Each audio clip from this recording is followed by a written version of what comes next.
ओम शांति। आज के मुरली की डेट है 21/7/2025। आज मुरली का विशेष मुख्य सार है, मीठे बच्चे पुरुषार्थ कर दैवी गुण अच्छी रीति धारण करने हैं, किसी को भी दुख नहीं देना है। तुम्हारी कोई भी आसुरी एक्टिविटी नहीं चाहिए। प्रश्न, कौन से आसुरी गुण तुम्हारे श्रृंगार को बिगाड़ देते हैं? बाबा ने कहा, आपस में लड़ना झगड़ना, रूठना, सेंटर पर धमचक्कर मचाना, दुख देना, ये आसुरी गुण है जो तुम्हारे श्रृंगार को बिगाड़ देते हैं। जो बच्चे बाप का बन कर के भी इन आसुरी गुणों का त्याग नहीं करते, उल्टे कर्म करते हैं, उन्हें बहुत घाटा पड़ जाता है। हिसाब ही हिसाब है, बाप के साथ धर्मराज भी। गीत भोलेनाथ से निराला और कोई नहीं। ओम शांति।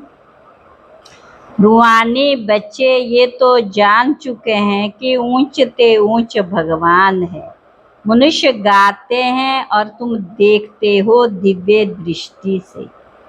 तुम बुद्धि से भी जानते हो कि हमको वह पढ़ा रहे हैं, आत्मा पढ़ती है शरीर से।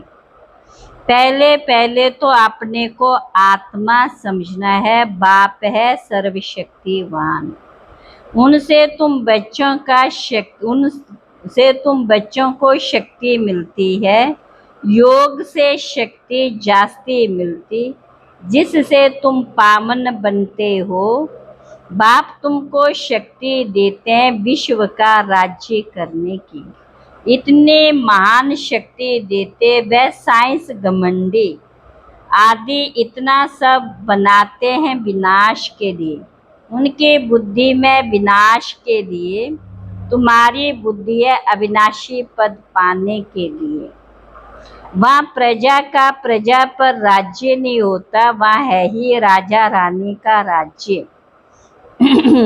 लक्ष्मी नारायण का सिर्फ मंदिर बनाकर पूजते, फिर भी ऊंचते ऊंच भगवान गाया जाता है।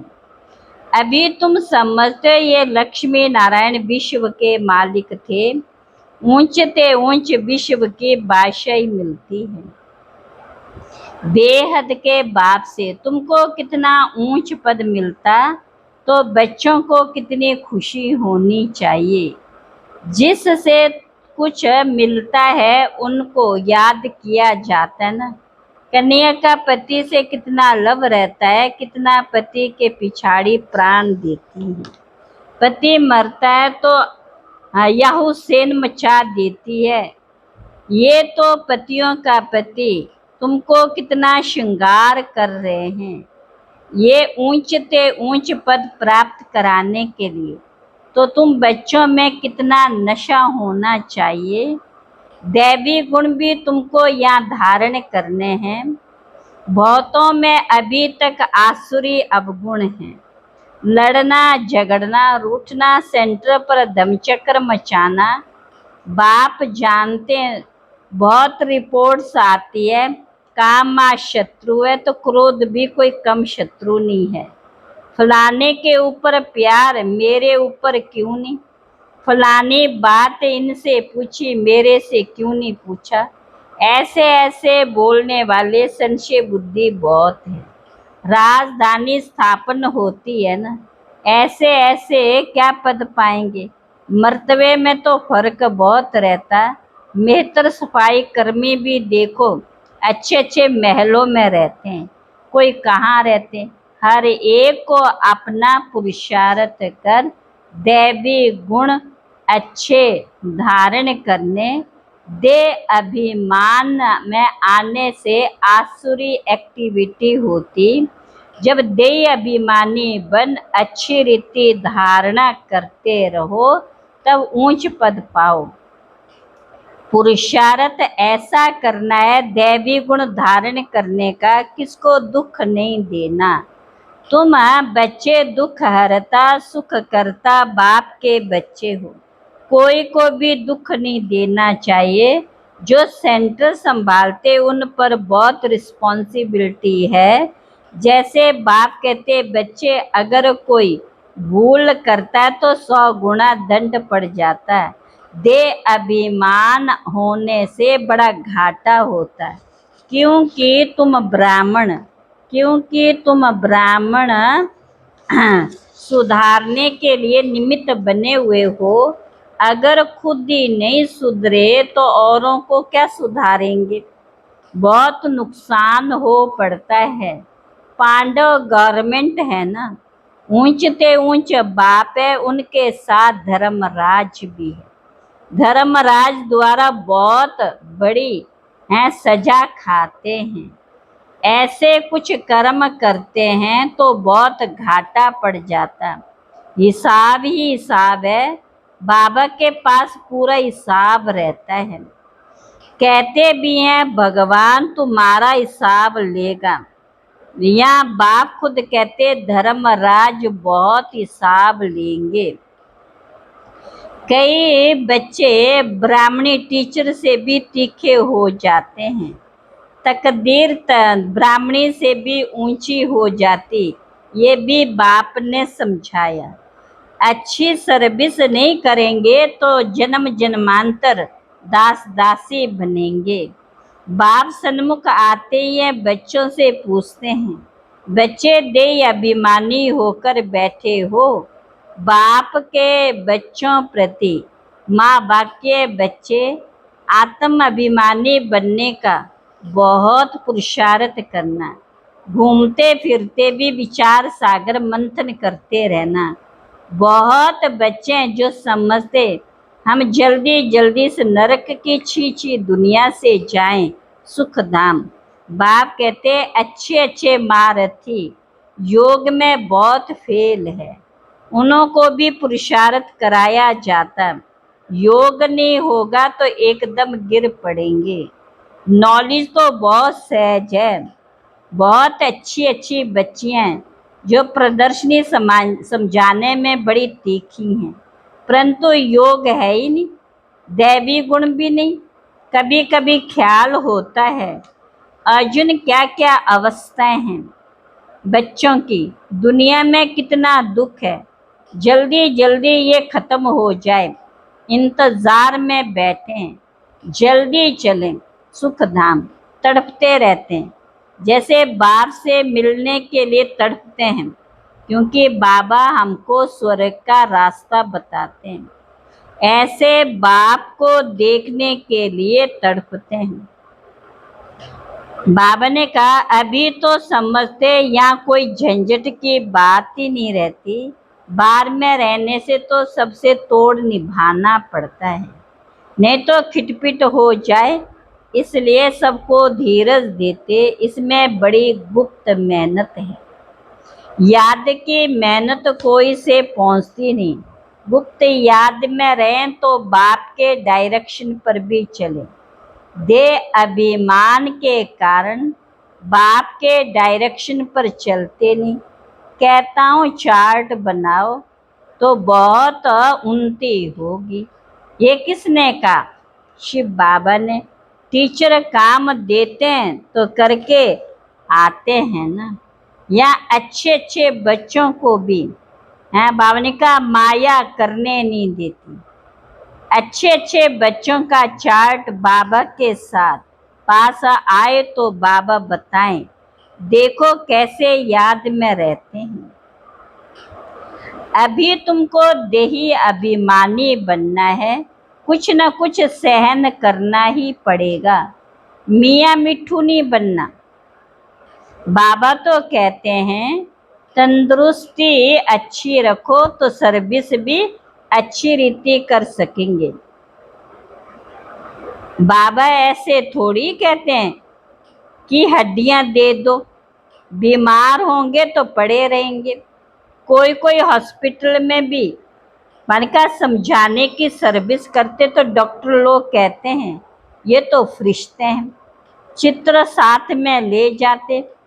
जो ऐसी सर्विस करते उनको रहम दिल कहेंगे। सर्विस करते हैं तो कोई कोई निकल पड़ते हैं।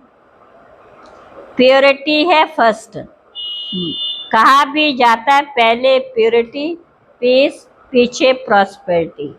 याद के बल से तुम पवित्र होते हो, फिर ज्ञान बल है। याद में कमजोर मत बनो, याद में ही विघ्न पड़ेंगे। याद में रहने से तुम पवित्र बनेंगे और दैवी गुण भी आएंगे। बाप की महिमा तो जानते हो ना, बाप कितना सुख देते हैं 21 जन्मों के लिए। कई बच्चे डिससर्विस कर अपने आप को जैसे शरापित करते हैं, दूसरों को बहुत तंग करते हैं। कपूत बच्चा बनते तो अपने आप को आपे शरापित कर देते हैं। डिससर्विस करने से एकदम पट पड़ जाते हैं। बहुत बच्चे जो विकारी बन गिर पड़ते हैं या क्रोध में आकर पढ़ाई छोड़ देते हैं।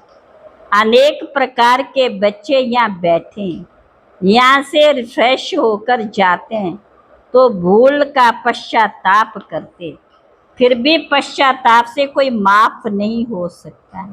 बाप कहते क्षमा अपने पर आपे करो, याद में रहो। बाप किसको क्षमा नहीं करते, ये तो पढ़ाई है, बाप पढ़ाते हैं। बच्चों को अपने पर कृपा कर पढ़ना, मैनर्स अच्छे रखने हैं। बाबा ब्राह्मणी को कहते रजिस्टर ले आओ, एक एक का समाचार सुनकर समझानी दी जाती है तो समझते ब्राह्मणी ने रिपोर्ट दी है और ही जास्ती डिससर्विस करने लग पड़ते। बड़ी मेहनत लगती, माया बड़ी दुश्मन है, बंदर से मंदिर बनने नहीं देती। बाप बच्चों को बार बार समझाते हैं ये बड़ी मंजिल है। बड़े आदमी के बच्चे बड़ी रॉयल्टी से चलते हैं, कहाँ बाप की इज्जत ना जाए। कहेंगे तुम्हारा बाप कितना अच्छा है, तुम कितने कपूत हो, तुम अपने बाप की इज्जत के भी गंवा रहे हो। यहाँ तो हर एक अपनी इज्जत गवाते। बाप बहुत सजाएं खानी पड़ेगी। बाबा वार्निंग देते हैं, बड़े खबरदार होकर चलो, जेल वर्ड्स ना बनो। जेल वर्ड्स भी यहाँ होते हैं, सतयुग में तो कोई भी जेल नहीं होती, फिर भी पढ़कर ऊंच पद पाना है। पामन बनने तो सब चाहते हैं, पामन बनना तो सब चाहते हैं, ये है ही पतित दुनिया। क्राइस्ट बुद्ध आदि कोई की सदगति नहीं कर सकते, फिर ब्रह्मा का भी नाम लेते, ब्रह्मा को भी सदगति दाता नहीं कह सकते, ब्रह्मा विष्णु शंकर को भी नहीं कह सकते, त्रिमूर्ति ब्रह्मा कह देते। बाप कहते ये भी गुरु नहीं है, गुरु तो एक ही है, उनके द्वारा तुम रूहानी गुरु बनते हो। धर्म स्थापक को सदगति दाता कैसे कह सकते हैं, ये बड़ी डीप बातें समझने की। अन्य धर्म स्थापक तो सिर्फ धर्म स्थापन करते हैं, बाप समझाते हैं गुरु पतित पावन एक ही है, वही सर्व के सदगति दाता हैं। भारतवासी मानेंगे, देवताओं के पुजारी झट मानेंगे कि बरोबर ये तो स्वर्ग के मालिक हैं। जब ज्ञान की प्रारब्ध पूरी होती है तो फिर भक्ति मार्ग शुरू होता है, फिर चाहिए पुरानी दुनिया से वैराग्य। अब बस अभी हम नई दुनिया में जाएंगे, पुरानी दुनिया से दिल उठ जाती है, वहाँ पति बच्चे आदि सब ऐसे मिलेंगे। बेहद के बाबा तो हमको विश्व का मालिक बनाते हैं, जो विश्व का मालिक बनने वाले बच्चे हैं उनके ख्यालात बहुत अच्छे और चलन बड़ी रॉयल हो। भोजन भी बहुत कम, जास्ती हबच नहीं होनी चाहिए। तुम बच्चों को तो खुशी है विश्व का मालिक बनने की। कहा जाता है खुशी जैसी खुराक नहीं।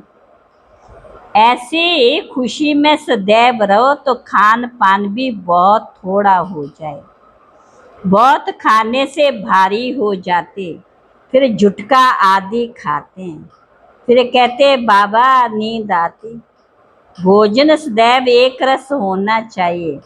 ऐसे नहीं कि अच्छा भोजन है तो बहुत खाना चाहिए। अच्छा, मीठे मीठे सिकिला बच्चों प्रति माता पिता बाप दादा का याद प्यार और गुड मॉर्निंग। रूहानी बाप की रूहानी बच्चों को नमस्ते। हम रूहानी बच्चों की रूहानी बाप दादा को नमस्ते नमस्ते नमस्ते। धारणा के लिए मुख्य सार। पहली पॉइंट है हम दुख हरता सुख करता बाप के बच्चे। हमें किसी को भी दुख नहीं देना, डिससर्विस कर अपने आप को शरापित नहीं करना। दूसरी पॉइंट है अपने ख्यालात बड़े ऊंचे और रॉयल रखने, रहम दिल बन सर्विस पर तत्पर रहना, खाने पीने की हबच लालच को छोड़ देना है। आज का वरदान है ऑनेस्ट बन, स्वयं को बाप के आगे स्पष्ट करने वाले चढ़ती कला के अनुभवी भव। स्वयं को जो हैं जैसे हैं वैसे बाप के आगे प्रत्यक्ष करना, यही सबसे बड़े से बड़ा चढ़ती कला का साधन। बुद्धि पर जो अनेक प्रकार के बोझ हैं उन्हें समाप्त करने की यही सहज युक्ति है। ऑनेस्ट बन, स्वयं को बाप के आगे स्पष्ट करना, पुरुषार्थ का मार्ग स्पष्ट बनाना, कभी भी चतुराई से मनमत और परमत के प्लान बनाकर बाप व निमित्त बनी हुई आत्माओं के आगे कोई बात रखते हो तो ये ऑनेस्टी नहीं। ऑनेस्टी अर्थात जैसे बाप जो है जैसा है बच्चों के आगे प्रत्यक्ष है, वैसे बच्चे बाप के आगे प्रत्यक्ष हों। आज का स्लोगन है सच्चा तपस्वी वह है जो सदा सर्वस्व त्यागी की पोजीशन में रहता है। आज का अव्यक्त इशारा है वर्तमान भविष्य का दर्पण है। वर्तमान भविष्य का दर्पण है। वर्तमान की स्टेज दर्पण द्वारा अपना भविष्य स्पष्ट देख सकते हो। भविष्य राज्याधिकारी बनने के लिए चेक करो कि वर्तमान मेरे में रूलिंग पावर कहाँ तक है। पहले सूक्ष्म शक्ति जो विशेष कार्य करता है, संकल्प शक्ति के ऊपर बुद्धि के ऊपर, संकल्प शक्ति के ऊपर बुद्धि के ऊपर पूरा अधिकार हो, तब अपना भविष्य उज्जवल बना सकते हो। अच्छा, ओम शांति।